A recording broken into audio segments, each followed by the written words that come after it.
और फिर वो जो टैलेंटेड बंदा होता है ना, वो इसलिए नहीं कर पाता क्योंकि अपलाइन ने अकाउंटेबिलिटी लूज कर दी, अकाउंटेबिलिटी को निभाया नहीं।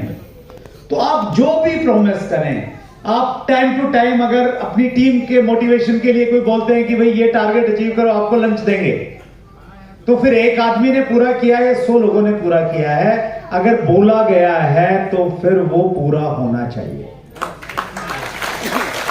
छोटी से छोटी चीज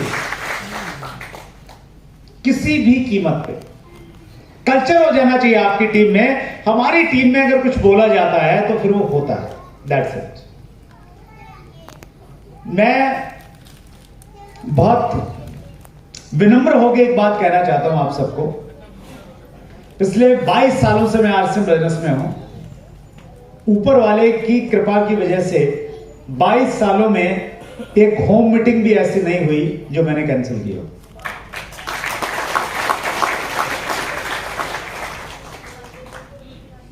आपको क्या लगता है 22 सालों में कभी परिवार में कोई मिसहैपनिंग नहीं हुई होगी? हेलो, क्या कभी ऐसा नहीं हुआ होगा कि मीटिंग दी हुई है और लेडी और साली के बेटे की शादी आ गई? हुआ होगा? बहुत बार ये घटना होती है, मतलब मेरे साथ में भी हुई होगी। लेकिन चूंकि आरसीएम बिजनेस मेरी टॉप प्रायोरिटी पे था और मुझे ये मालूम था कि अकाउंटेबिलिटी बहुत इंपॉर्टेंट है, उस ताकत की वजह से और ऊपर वाले की कृपा की वजह से एक भी होम मीटिंग भी कैंसिल नहीं हुई।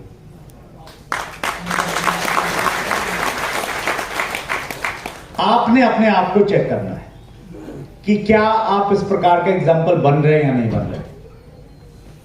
राइट? Yes sir. सिंह साहब, मेरे साथ 2-3 बार ऐसा हुआ, शायद ज्यादा भी होगा, 2-3 घटनाएं तो मुझे बहुत अच्छे से याद है कि किसी व्यक्ति ने मुझे बुलाया, मैं वहां गया और जिसने बुलाया था, मैं गया कोई लगभग 100 किलोमीटर दूर ड्राइव करके, और जिस व्यक्ति ने बुलाया था वो खुद ही नहीं आया। और मैं वहां पे जो उसने जगह बताई थी उस जगह पे 2 घंटे बैठ के इंतजार करके वापस आ गए। यानी आपको एक छोटी चीज को भी अगर आप वैल्यू देंगे ना, तो ही आप डायमंड बन सकते हैं और ये पिन आपके पास में आ सकती है। और नेकर मात्र आरसीएम बिजनेस में पीतू हमारी दूसरी जो जिंदगी है, दूसरे लोगों भी यही सोचता है कि नहीं, सच्चे आदमी से मैंने दोस्ती करनी है। तो आप सच्चे इंसान बने, अकाउंटेबिलिटी को महत्व दें। और अकाउंटेबिलिटी हर चीज की, अगर आपका किसी से पैसे का कोई लेन देन है तो बी अकाउंटेबल। अपलाइन का मतलब ये नहीं कि एक बार उधार ले लिया तो फिर दे रहे नहीं है। अकाउंटेबिलिटी का मतलब यह है कि कोई भी व्यवहार अगर उस प्रकार का है तो उस पर आपने खरा उतरना है। कर सकते हैं? थोड़ा सा डीप टॉपिक है। In simple words, accountability does not mean punishment, it is a willingness to accept responsibility for your own actions. ये कोई पनिशमेंट नहीं है, अपितु ये विलिंगनेस है कि आप अपने सारे कामों की, अपने एक्शंस की, अपने वर्ड्स की आप जिम्मेवारी।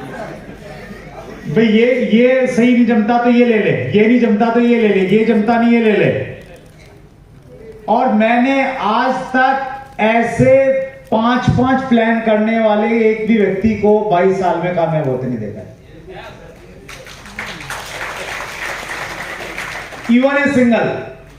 हाँ, मैंने ऐसे बहुत सारे लोगों को कामयाब होते देखा है जिन्होंने 5-7 साल तक एक ही कंपनी के साथ में टिक के काम किया, ज्यादा बिजनेस नहीं था, लेकिन परिस्थितियां बदली और वो बहुत बड़ा अचीवर बन गए।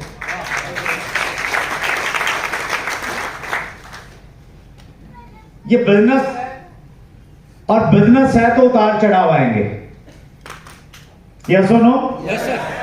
बिजनेस का मतलब है कि सारी चीजें तय नहीं है। नौकरी में जैसे तय होता है ना कि इतनी सैलरी तो मिल ही जाएगी, काम कम करें या ज्यादा करें, तो बिजनेस में थोड़ा अनसर्टेनिटी बनी रहती है। उतार चढ़ाव पार्ट है, बिजनेस का एक हिस्सा है। तो इसीलिए यहां कंसिस्टेंसी पॉइंट बहुत इंपॉर्टेंट है। इसके बारे में थोड़ा डिटेल से हम लोग बातचीत करते हैं।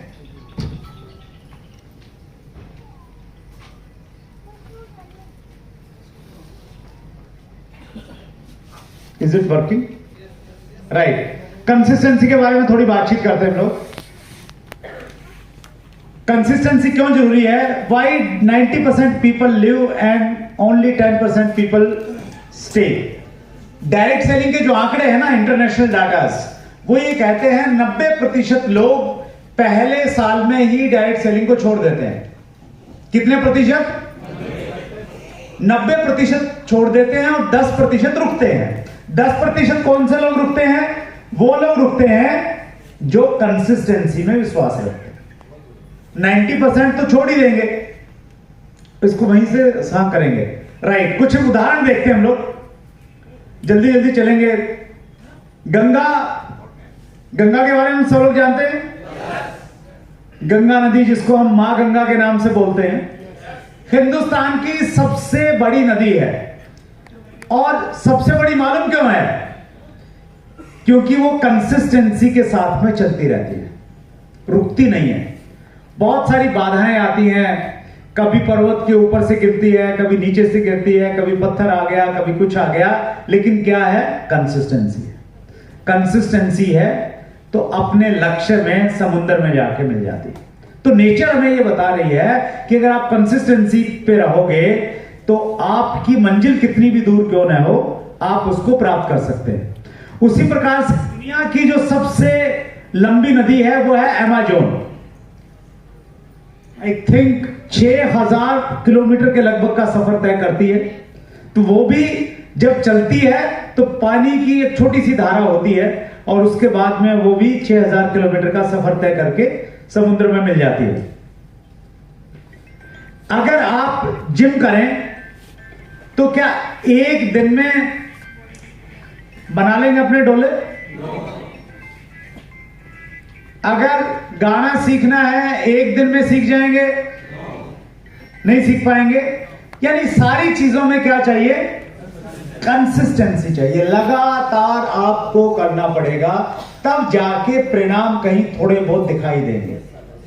और जब तक परिणाम नहीं दिखते हैं तब तक इस विश्वास के साथ में लगे रहना कि यस, एक दिन मुझे परिणाम मिलेंगे, उसको कंसिस्टेंसी बोलते हैं।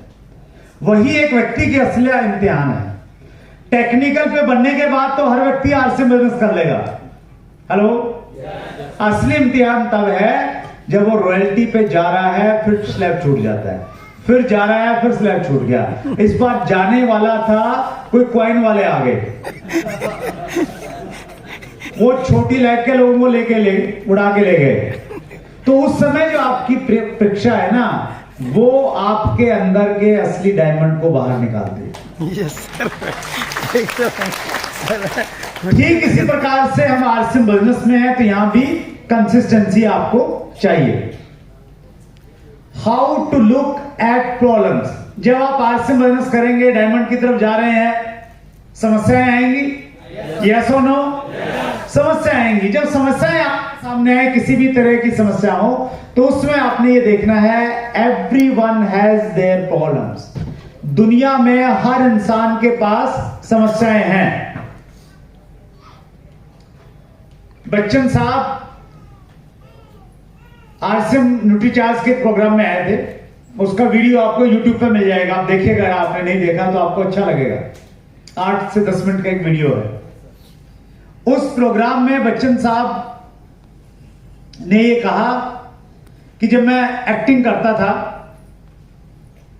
2, 3, 4 बजे कई बार सुबह पहुंचता था, तो घर पे मेरे पिताजी दरवाजा खोलते थे और मैं पिताजी को बोलता था कि पिताजी, जीवन में संघर्ष बहुत है।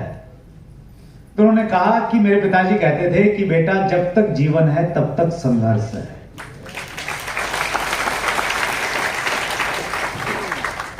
संघर्ष तो करना पड़ेगा। संघर्ष से छुटकारा तभी मिलेगा। कितने लोगों को चाहिए? किसी को नहीं चाहिए? नहीं चाहिए ना। का स्ट्रगल लेता है। आपकी समस्याएं, आपको लगता है ना आपकी समस्याएं बहुत छोटी है, 10 लोगों का ग्रुप है। आप ये सोच के देखिए, जिसकी 10,000 की टीम है वो कैसे संभालता होगा। जिसकी 10 लाख की है उसके बारे में सोच लीजिए फिर। राइट।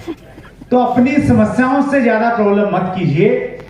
हर व्यक्ति के पास में दुनिया, जब ये आपने कब बोलना है, तब बोलना है जब आपके सामने समस्या आ जाए, राइट। टीम टूट गई, लेवल पूरा नहीं हुआ, मीटिंग ऑर्गेनाइज की थी, 4 लोग आए, बड़ी मुश्किल से 400 की व्यवस्था थी बैठने की, तो सोचना है हर इंसान के पास में क्या है, प्रॉब्लम है। Every problem has a dead and. Her problem की एक डेड एंड है, वो खत्म हो जाएगी एक दिन। जैसे पहाड़ है, ऊंचे से ऊंची चोटी का भी शिखर आ जाता है। माउंट एवरेस्ट पे जो लोग जाते हैं कभी ना कभी तो वो पहुंच ही जाते हैं, राइट। बड़े से बड़ा पहाड़ है, शिखर आता है या नहीं आता है। तो जिस प्रकार हर चोटी की एक मंजिल है, उसी प्रकार से हर तलहटी की भी एक तलय है, तल है। यस और नो, राइट। जिस प्रकार से पतझड़ के बाद बसंत आता है, प्रकृति हमें संदेश दे रही है, राइट। आगे बढ़ेंगे। Every problems come with an opportunity, ये बहुत इंपॉर्टेंट पॉइंट है। हर समस्या अवसर अपने साथ में लेके आती है। जैसे सिक्का जो है